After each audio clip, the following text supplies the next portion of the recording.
हाय everyone, मैं Manoj Yadav. Welcome to my YouTube channel my study IQ. और आज हम लोग Python, Ruby and Kotlins versus Swift, ये चार प्रोग्रामिंग लैंग्वेज का हम लोग कंपैरिजन देखेंगे जो सबसे इम्पोर्टेंट है। तो चलिए हम लोग स्टार्ट करते हैं। COVID-19 pandemic has presented an excellent opportunity for student and developer to take up a new courses। मतलब ये जो कोविड-19 के प्रकोप की वजह से जितने भी स्टूडेंट हैं या टीचर्स हैं उनको ये थोड़ा सा टाइम मिल गया है कि वो क्या कर सकते हैं, कुछ नए नए प्रोग्रामिंग लैंग्वेज को जो है इस कोविड-19 के वजह से सभी लोग घर पे हैं, ये ऑनलाइन जो है अपना कोर्सेज जो है कर सकते हैं किसी भी लैंग्वेज की। ठीक है, तो बहुत सारी प्रोग्रामिंग लैंग्वेज है। ठीक है, उन प्रोग्रामिंग लैंग्वेज में से आप किसी भी एक या दो लैंग्वेज को जो आप सीख करके अपनी स्किल को इन्हांस कर सकते हैं। ठीक है, तो चलिए देखते हैं कि कौन कौन सी लैंग्वेज है। Ruby, Python, Ruby versus Python की अगर हम लोग बात करते हैं तो both the programming language as consider beginning friendly.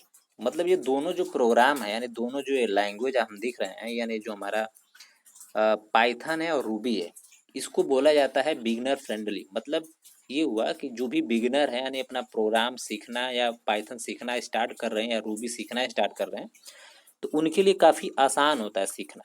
ठीक है, क्योंकि ये क्या है, बिगिनर फ्रेंडली है।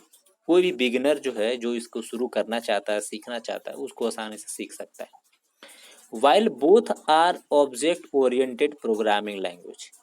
मतलब ये जो दोनों जो लैंग्वेज है, पाइथन एंड रूबी, ये दोनों जो लैंग्वेज है हमारी, वो क्या है, ओप्स लैंग्वेज है, यानी object oriented language. They are not equally equal. मतलब ये दोनों जो है बराबर नहीं है। ठीक है, अब देखते हैं कि दोनों में बराबर नहीं है तो क्या डिफरेंसेस है। चलिए ये देखते हैं। पहले हम देखते हैं पाइथन। ठीक है, the programming language is use for web development. यानी जो पहला पॉइंट हमको मिल गया कि इसका यूज बेसिकली हम लोग वेब डेवलपमेंट में करते हैं। साइंटिफिक रिसर्च, साइंटिफिक रिसर्च में भी हम यूज करते हैं पाइथन का। ठीक, fetch and machine learning workload, यानी मशीन लर्निंग्स के को भी प्रोग्राम्स हम लोग को बनाना हो तो हम लोग बना सकते हैं with the help of Python. The programming language are known for code readability. मतलब इस प्रोग्रामिंग लैंग्वेज को मतलब बोला जाता है कि कोड रीडेबिलिटी होती है, यानी इसको रीड करना काफ़ी जो है आसानी होती। A vast ecosystem of library and large community support. मतलब इसके अंदर जो है बहुत ही बड़ी लाइब्रेरी होती है। ठीक है, जो हमारे लार्ज कम्युनिटी सपोर्ट प्रोवाइड करती है। यानी बहुत सारे लाइब्रेरी होने का मतलब ये है कि अगर लाइब्रेरी हमारे पास बड़ी नहीं होगी तो इसी के हेल्प से, लाइब्रेरी के हेल्प एंड सपोर्ट से ही हम लोग अलग अलग टाइप्स के एप्लीकेशन बनाते हैं with the help of Python. चाहे हमको मोबाइल एप्लीकेशन बनाना हो, वेब एप्लीकेशन बनाना हो, डेस्कटॉप एप्लीकेशन बनाना हो, तो ये सारी चीज़ें हम लोग पाइथन से बनाते हैं। Since Python is a imperative language, इसीलिए हम लोग पाइथन को जो है इम्पेरेटिव लैंग्वेज बोला जाता है, ताकि ये काफ़ी इम्प्रेसिव है। यानी इससे बहुत लैंग्वेज यानी बहुत सारे सॉफ्टवेयर को डेवलप किया जा सकता है। Conversation from source code to byte code can create log. यानी जो है कन्वर्सेशन जो इसका होता है वो सोर्स कोड को बाइट कोड में इजीली जो है कन्वर्ट कर लेता है, इसीलिए इसको हम बोलते हैं कि काफ़ी इम्प्रेसिव लैंग्वेज। ठीक है, अब हम लोग आगे बात करते हैं रूबी की। Ruby is a general purpose OOPS language that is easy to read and write. यानी रूबी कैसी लैंग्वेज है, ये जनरल पर्पस ओप्स लैंग्वेज है। ठीक है, इस लैंग्वेज में हम लोग जो भी प्रोग्राम लिखते हैं वो क्या होता है, easy to read and write. आसानी से इसमें प्रोग्राम को हम लोग लिख सकते हैं और रीड कर सकते हैं। It is use for small and ad hoc scripting task. यानी बेसिकली इसका जो काम होता है वो बहुत ही स्मॉल होता है और एड हॉक स्क्रिप्टिंग टास्क होता है। स्क्रिप्टिंग का मतलब हम लोग ऐसे समझे कि जैसे हम लोग जावा स्क्रिप्ट वगैरह पढ़ते हैं, जिसमें कि डेटाबेस के हम लोग कोडिंग वगैरह करते हैं, ठीक है। फ्रंट एंड बैक एंड का सारा काम जो है हम लोग बेसिकली रूबी से करते हैं। Ruby is blended of pearls, मतलब पर्ल जो लैंग्वेज है उसी में क्या है, ये ब्लेंड है।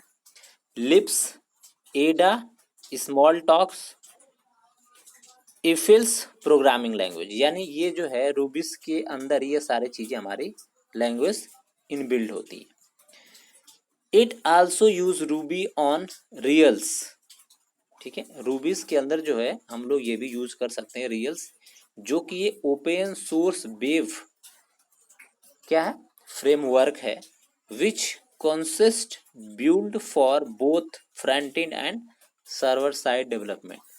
यानी रूबी के अंदर जो सबसे अच्छा इन्वायरमेंट है वो है ROR, ठीक है, जिसको रेल्स बोला जाता है, ठीक है। इसका मतलब होता है रूबी ऑन रेल्स। ये एक ओपन सोर्स जो है क्या है, फ्रेमवर्क है। इसका यूज करके हम लोग क्या क्रिएट कर सकते हैं, वेबसाइट से रिलेटेड जो है back and and front end यानी सर्वर साइड डेवलपमेंट कर सकते हैं। The only problem with Ruby is it's slow startup speed, यानी रूबी के साथ प्रॉब्लम यही है कि इसका जो स्टार्टअप स्पीड है वो काफ़ी स्लो है, वीक है। यही रीजन है कि लोग प्रीफर करते हैं क्या, पाइथन को एज कंपेयर टू रूबी, ठीक है। नेक्स्ट हम लोग बात करते हैं, नेक्स्ट जो हम लोग कंपेरिजन है वो है Kotlins versus Swift. The both These two programming languages are used for mobiles app development, यानी ये जो दोनों लैंग्वेज हम देख रहे हैं, ठीक है, कोटलिन्स एंड स्विफ्ट, इन दोनों का यूज बेसिकली किस में होता है, मोबाइल्स की एप्लीकेशंस को डिजाइन करने में। While these are many similarity between Kotlins and Swift, यानी इन दोनों लैंग्वेज में काफ़ी सिमिलैरिटी है, यानी दोनों आपस में कुछ समान है। They have their own advantage and limitation, यानी दोनों जो लैंग्वेज के अपने अलग अलग क्या है, एडवांटेज हैं और उसकी लिमिटेशंस हैं। तो आइए देखते हैं अब अलग अलग दोनों का। पहले हम बात करते हैं कोटलिन्स के। Google has announce Kotlins as its official language for Androids apps development. अभी हाल ही में जो है गूगल्स ने अनाउंस किया है कि जो कोटलिन्स है ये गूगल की एक ऑफिशियल लैंग्वेज है एंड्रॉयड्स एप्स को डेवलप करने के लिए। It is statically type programming language. Statically type का मतलब है कि इसके अंदर जो भी हम डिफाइन करते हैं यानी डाटा टाइप्स वगैरह वो स्टैटिक्स टाइप का है। That was first created to streamlines Android's app development, यानी ये पहली लैंग्वेज ऐसी है जिससे हम लोग एंड्रॉयड ऐप डेवलपमेंट किए हैं। नेक्स्ट हम लोग बात करते हैं स्विफ्ट की। Swift programming language developed by Apple in intend for IO development but it's work for Androids apps as well, यानी स्विफ्ट लैंग्वेज का बेसिकली यूज करके स्विफ्ट को क्रिएट करने वाली कंपनी का नाम जो है एप्पल है, और ये बेसिकली क्रिएट किया गया था OS जो है हमारा एंड्रॉयड का OS उसको बेसिकली डिफाइन करने के लिए। लेकिन अब ये प्रेजेंट टाइम में जो है एंड्रॉयड्स की एप्स वगैरह भी डिजाइन करती है Swift language.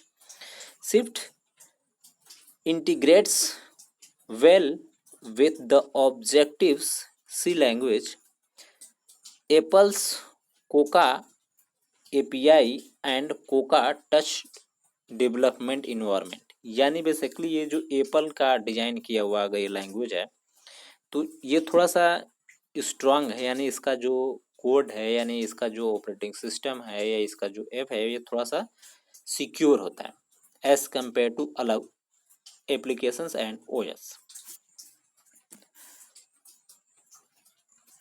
Thanks for watching. अगर आपको वीडियो पसंद हो तो आप सब्सक्राइब्स कमेंट और लाइक कर सकते हैं। Thanks for watching.